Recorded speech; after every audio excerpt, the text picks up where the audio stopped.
দুজনে মন নিয়ে একটু কারামাছি খেলি। বিউটি একটু ছোঁয়া একটু লেখা হাতে হাতে একটু লাগা, একটু ছোঁয়া একটু দেখা হাতে হাতে একটু লাগা।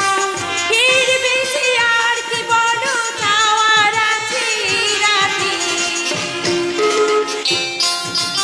একটু দেখা হাতে হাতে একটু লাগা।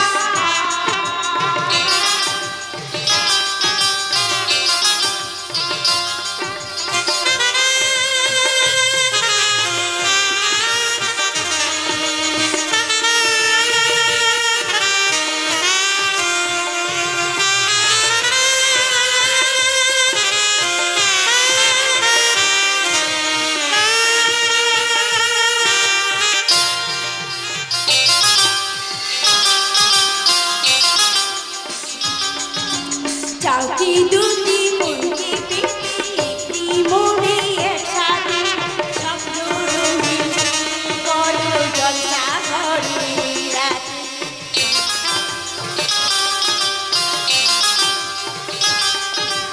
চাও কি দুটি মনকে পেতে একটি মনে একসাথে স্বপ্ন রঙিন দেখবে বল জলসা ঘরের এই রাতে। তবে এসো কাছে এসো ভাবনা ছেড়ে পাশে বসো বাসর জাগে এই রাত এই জীবনে শেষ রাতে। একটু ছোঁয়া একটু দেখা হাতে হাতে একটু লাগা।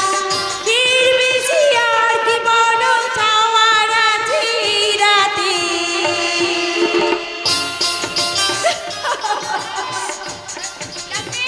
নীলাদ্রি, ও তোরা বুঝি ব্যস্ত আছিস? কেন বৌদি, আমাদের ব্যস্ত থাকে দিকে তোমার কি কোনো আপত্তি আছে? নীলাদ্রি, না তা হবে কেন? আসলে আসলে আমি আমি জানতে এসেছিলাম বিউটি হঠাৎ সকালে কাউকে না জানিয়ে কোথায় চলে গিয়েছিল, তাই। আশ্চর্য, তুমি বাড়ির গিন্নি অথচ তুমি জানো না কে কখন কোথায় বাড়ি থেকে বেরিয়ে যাচ্ছে?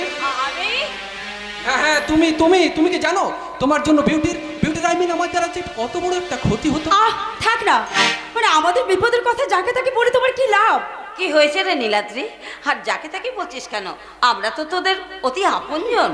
তাই যদি মনে করো তাহলে বারবার তুমি বিউটির ক্ষতি করার চেষ্টা করো কেন?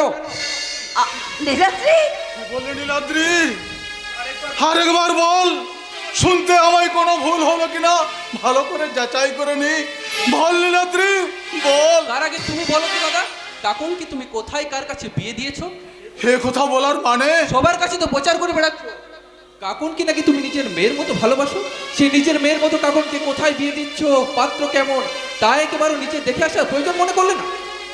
সব কিছু না জেনে না শুনে তাড়াহুড়ো করে কাকুনের বিয়েটা দিয়ে দিলে।